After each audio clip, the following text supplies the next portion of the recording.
It took place on Broadway, in the heart of the theater district. But this was no performance. Until now, this heroine never met her hero. This 24-year-old Boston man who donated his bone marrow never laid eyes on the 42-year-old mother of two whose life he saved.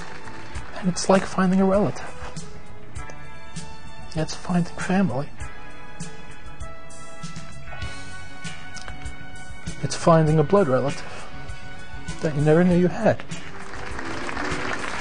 In many ways, Zev Steinberg and Anita Spitz Slade are now blood relatives. It was a little more than a year ago that Steinberg donated his bone marrow after learning he was a match for a New York woman battling leukemia. And since that moment, Anita Spitz Slade has wondered who that person was, what he looked like, and why would he agree to save the life of someone he didn't even know. In a world where many people don't have the time or the inclination to do even the smallest of good deeds, this young man exhibited courage, character, extreme unselflessness to help somebody he knew very little about. But now Zev Steinberg knows a lot more about the woman whose life he saved, and Slade can now put a face to her hero.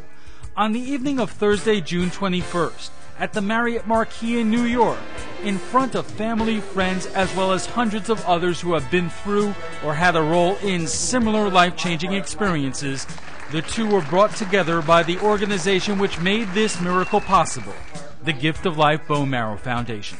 Our greatest wish has always been to facilitate life-saving transplants for as many patients as possible. And our efforts come straight from our hearts. The purpose of the dinner wasn't just to celebrate those who have donated bone marrow or survived the transplant. It was to honor those who make transplants possible by working countless hours running donor drives. Many of the people from our drives have already gotten the call to be donors, and lives are being saved because of our efforts. How does that make us feel? Wonderful. We could not have done what we did without the help and the inspiration of Gift of Life.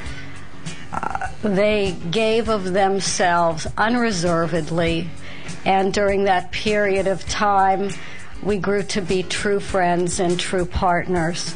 Partners for Life isn't just a phrase describing this meeting between donor and recipient, or even the bond between those who work tirelessly to find transplant for loved ones as well as people they don't even know. It's a campaign to find support and continued resources for an organization that makes this all happen. As long as there's a need for an organization such as Gift of Life, we wish that you be granted the strength to continue being God's good messenger and helping to save lives. They are literally lifesavers, and their selfless dedication to that cause is an example for us all. And never was that good work more obvious than the night Anita Spitz Slade met Zev Steinberg. Not only was Anita's miracle match found in the Gift of Life registry, the organization came up with the money to confirm the match when her insurance company wouldn't. And if all this isn't God's work, what is? There are angels among us, and we encounter them every day. They are the people who offer us the opportunity to help them. The people who test our own resolve to be decent to one another and to care.